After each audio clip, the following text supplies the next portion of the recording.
प्रार्थना और ध्यान दोनों हमारे लिए ज़रूरी हैं। प्रार्थना में ईश्वर हमारी सुनता है और ध्यान में हम ईश्वर की सुनते हैं।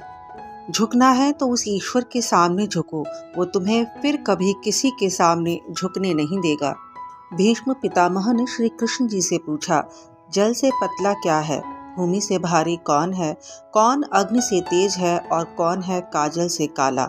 श्री कृष्ण ने मुस्कुराते हुए उत्तर दिया, पितामह, जल से पतला ज्ञान है, भूमि से भारी पाप है, क्रोध अग्नि से तेज है और कलंक काजल से काला है।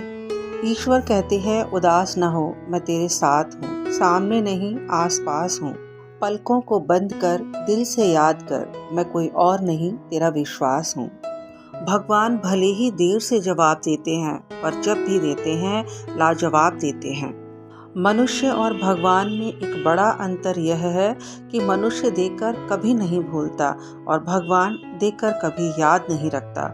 तुलसी बिरवा बाग में सिंचत भी मुरझाए, राम भरोसे जो रहे वो पर्वत भी लहराए। प्रेम में ताकत है समर्थ को झुकाने की, वरना सुदामा में कहाँ ताकत थी श्री कृष्ण से अपने पैर धुलवाने की। कभी उन चीज़ों के बारे में न सोचें जो ईश्वर से प्रार्थना के बाद भी नहीं मिली, बल्कि उन अनगिनत चीज़ों को देखें जो बिना प्रार्थना के ईश्वर ने हमें प्रदान की हैं। चाल कोई कितना भी चल ले, लेकिन बाजी हमेशा भगवान के ही हाथ में होती है। ईश्वर टूटी हुई चीज़ का इस्तेमाल बड़ी खूबसूरती से करता है। जैसे बादल टूटने पर पानी बरसता है, मिट्टी टूटने पर खेत बनता है, बीज टूटने पर नया पौधा बनता है। इसलिए जब आप खुद को टूटा हुआ और बिखरा हुआ महसूस करो तो समझ लेना कि ईश्वर आपका इस्तेमाल किसी बड़ी उपयोगिता के लिए करना चाहता है। मीठे हलवे की कटोरी में सूजी, काजू, बादाम सब दिखाई देते हैं, पर जिस चीज़ से इसमें मिठास है वो शक्कर दिखाई नहीं देती। इसी प्रकार ईश्वर की कृपा हम पर हर समय बरसती है, बस दिखाई नहीं देती।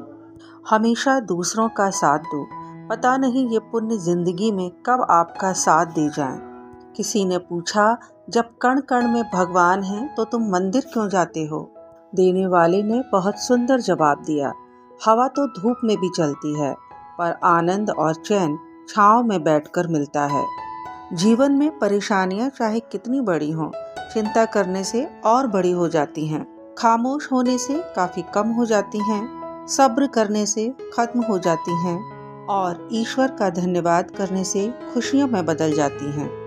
एक बार प्रभु के पैरों में पड़े फूलों ने गले में पड़े फूलों से पूछा कि तुमने ऐसा क्या पुण्य किया है कि तुम प्रभु के गले में हो?